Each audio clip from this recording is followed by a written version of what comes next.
ఈ మధ్యన కొత్తగా ఈ రామకృష్ణ మిషన్లో కొత్తగా ఓ స్లోగన్ వచ్చింది. రామకృష్ణుని కంటే వివేకానంద గొప్పవాడని కొంతమంది తెలియక అంటున్నారు. అంటే ఆడికి ప్రపంచం అంతా పేరు వచ్చేసింది కదా. ఆడికి ఆ బండోడికి ప్రపంచం అంతా పేరు వచ్చేసింది. ఆడికి ఎక్కడ చూసినా ఆడి విగ్రహాలే. కాలేజీలకి ఆడి పేర్లు, హై స్కూల్కి ఆడి పేర్లు. ఎక్కడ చూసినా రాజకీయ నాయకుల కంటే ఆడి విగ్రహాలు ఎక్కువ. రాజకీయ నాయకుల కంటే కూడా వివేకానంద విగ్రహాలు ఎక్కువ కదా. ఇప్పుడు ఏ ఊళ్ళో చూసినా ఆడి విగ్రహాలే. ఆడు రాజకీయ నాయకుడి కింద తయారైపోయాడు. ఏమంటే ఆ రామకృష్ణ మిషన్ వాళ్ళు అంటున్నారు అది వివేకానందకి సరిపడి ఉండే రామకృష్ణ అంటున్నాడు. నేను ఒకటి చెప్పాను వాళ్ళకి. ఎవరికి? రామకృష్ణ మిషన్ వాళ్ళు ఏమనుకున్నారో నాకు అక్కర్లేదు. వివేకానంద వాడి జీవితం, వాడు చెప్పిన ఉపన్యాసాలు, వాడు రాసిన గ్రంథాలు, మిగతా 15 మంది శిష్యులు, ఇంకా 16 మంది శిష్యులు, వాళ్ళు కూడా సేవ చేసిన మాట నిజం. వాళ్ళు చేసిన పనులు రామకృష్ణుడి జీవితంలో సకానికి కూడా పనికిరారని చెప్పాను. నేను మీకు వాస్తవం చెబుతున్నాను. మీ మిషన్ మాటలకు నేను చెప్పేది విరుద్ధం అయితే ఉండొచ్చు. ఏంటి ఇప్పటికే విగ్రహాలు పెట్టేస్తేనే రామకృష్ణుడి కంటే గొప్పవాళ్ళు అయిపోతారా?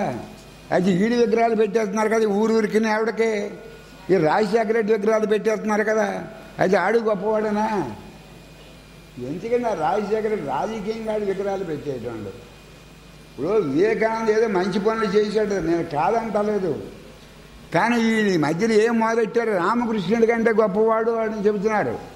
నేను చెప్పాను వాళ్ళకి, రామకృష్ణుడి జీవితంలో వివేకానంద కానీ వాడి గ్రంథాలు కానీ వాడు ఉపన్యాసాలు కానీ చాలా ఉపన్యాసాలు చెప్పాడు. మిగతా శిష్యులు కానీ మీరు ఈ మఠాలు చాలా స్థాపించారు, మీరు ప్రజలకు సేవ చేస్తున్నారు అని నిజమే. కానీ రామకృష్ణుడి జీవితంలో సగం విలువ కూడా ఇవన్నీ కలిపినా చెయ్యవు. మీకు లోపల చూపు లేదు, మీరు ప్రపంచంతో కలిసిపోయారు. మీకు లోపల చూపు వదిలేశారు. మీరు రామకృష్ణుడు ఎవడో మీకు అర్థం అవట్లేదు. అసలు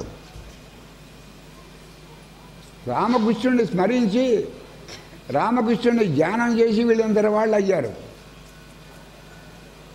ఎంత శక్తి వీళ్ళకి ఎక్కడి నుంచి వచ్చింది?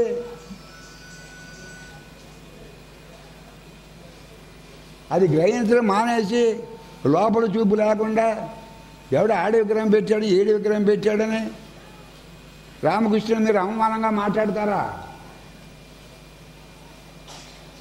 మీరు వాళ్ళ గురించి చెబితే చెప్పండి, నాకు అభ్యంతరం లేదు. రామకృష్ణునితో వీళ్ళని పోల్చొద్దు. మీరు వివేకానంద చాలా గొప్పవాడని చెప్తే నాకు అభ్యంతరం లేదు. మళ్ళీ ఇక్కడ రామకృష్ణుని కూడా తీసుకొస్తారు. ఎందుకు మీరు ఎవరిని స్మరిస్తే, ఎవరిని ధ్యానం చేస్తే, ఎవడ నామం చేస్తే కామక్రోధాలు పోతాయో,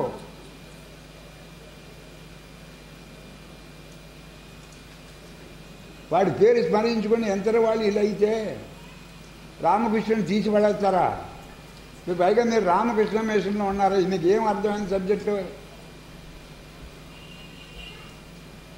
మీరు కూడా లోక మనుషులతో కలిసిపోయారా?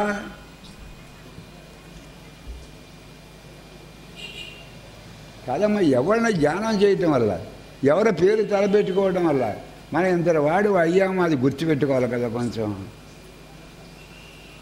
మనం ఎవరిని స్మరించుకోవడం పవిత్రులు అయ్యాము. ఒక రామకృష్ణ అంటే ఎంత ప్యూరిఫికేషన్ వచ్చేస్తుంది మనకి.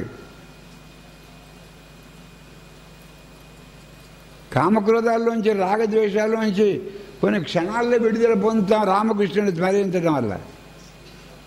ఏంటంటే పలికిరాడే మీకు?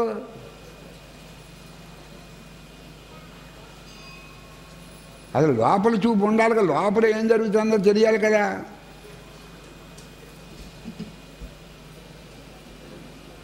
పైగా మీరు మిషన్లో ఉండి ఇటువంటి మాటలా? అయితే ఇప్పుడు రాజశేఖర రెడ్డి విగ్రహాలు చాలా ఆడు మహాత్ముడేనా?